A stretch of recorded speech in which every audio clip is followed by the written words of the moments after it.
It's time to turn the clock back to probably before I was born. Now, that's a long time ago. A razzmatazz. We have in the studio Mr. Gosh, and if you want to know what he's doing, the best thing to do is go to the computer and go to MrGosh.com, and you'll see what I'm looking at right now is an antique DJ machine with, are those 78s? One of them is. One of them is a 78? One of them's a 33 and a third. Yeah. Oh, yeah, that's right. They are turning at different speeds. They are, yeah. Oh, and they're different man. sizes, too. Yeah, and there's 3 tone arms, so you can explain it. All right. It was originally built for the Minneapolis Amateur Cinema League back in the late 1930s. The idea was to soundtrack home and silent movies. So you could have like the adventure scene with the train and, put on some exciting classical music and then a soundtrack or sound effect record with like crowds or horses or whatever. And so the idea was to have a continuous, in my words, wash of sound. You could just move back and forth. All 3 turntables or all 3 tone arms can be played simultaneously on 2 turntables, so you can sample back and forth. And yeah, it's a pretty neat thing. George K. Culbertson of Minneapolis, Minnesota, was starting to build these in the late 1930s. Yeah, and if I know anything about records, it's very imprecise. I mean, you have to, when you put that needle down, it's got to be in the right space. I don't know how you do it. Well, most people don't pay attention that closely, so you don't have to worry about it, to be perfectly honest. So, shh, don't tell anyone. Okay. No one's listening to your show anyway, right? So, anyway, okay. Sometimes Arbitron, I read those things, right? Yeah, okay, so. Hey, Doug, how's it going? So. Okay. Continue. All right, so anyway, what we got here is the first, we're going to start off this mix.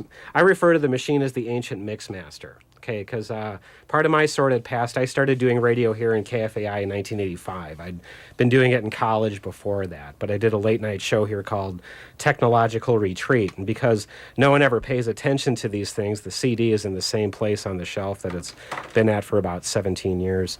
So anyway, I did what I called sound collages, the live layering and mixing of sound, not dance or sample-based stuff, but more like, I was on 1 to 6 a.m., who's up? Artists, freaks, taxi cab drivers, third shifters, give me a break, right? So easy audience. Okay, right. And so this was Sunday night, Monday morning, 1985 to 1989.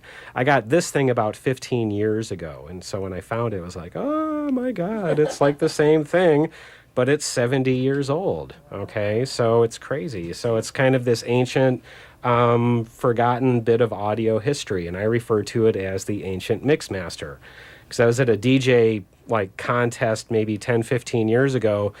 I was like, oh, yeah, I got this thing, and, I used to mix with shortwaves, and back in 85, and this guy was like, oh, dude, I was in 3rd grade. It's like, oh, I'm the ancient Mixmaster.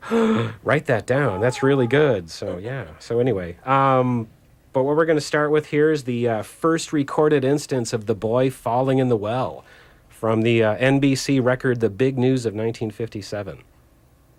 Okay, this should be interesting. Yeah, let's hope so. That might be a strong word, so let's go. It happened in a week when the world, as usual, was torn by struggles for power, dominance, even survival. It was a case of life and death, but it involved only one little boy. Still, the world held its breath over the life of Benny Hooper. Ron Cochran reports. Daylight was fast disappearing that Thursday, May 16th, and 7-year-old Benny Hooper was finishing a game he was playing with a neighbor boy when it happened. The tow-headed youngster 1 minute was running and shouting. The next instant he was gone and shouts were cut off. Little Benny had fallen into a 21-foot dry well in his own backyard. His playmate's mother became almost hysterical. All I know is that the boys were playing out back. The split second, I don't know, it just happened. And we tried helping by digging and we couldn't work fast enough. We started calling for help and got all sorts of help here and everyone's been working since. The The minutes stretched into hours as rescue workers feverishly dug into the earth to reach Benny. Their anxiety spread like a plague, and the country held its breath. Benny's little playmate that fateful day found it hard to sleep. He woke up and wanted to know how Benny was.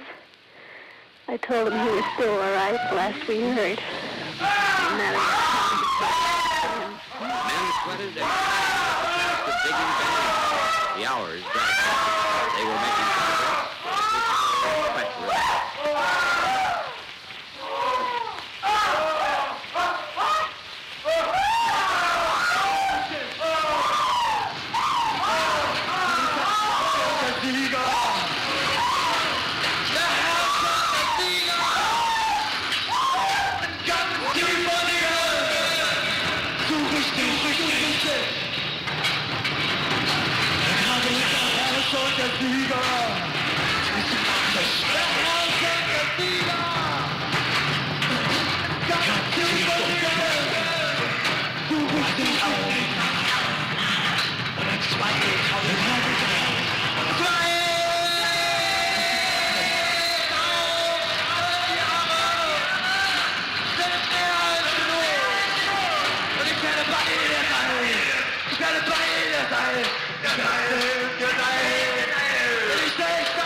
After bidding farewell to loved ones and friends, the passengers show their tickets to the angel who waits at the gate of death. The air is getting a bit chilly on the ramp as the gate opens, but the warmth of peace and hope in the hearts of the passengers seems to produce great calmness as they enter the plane.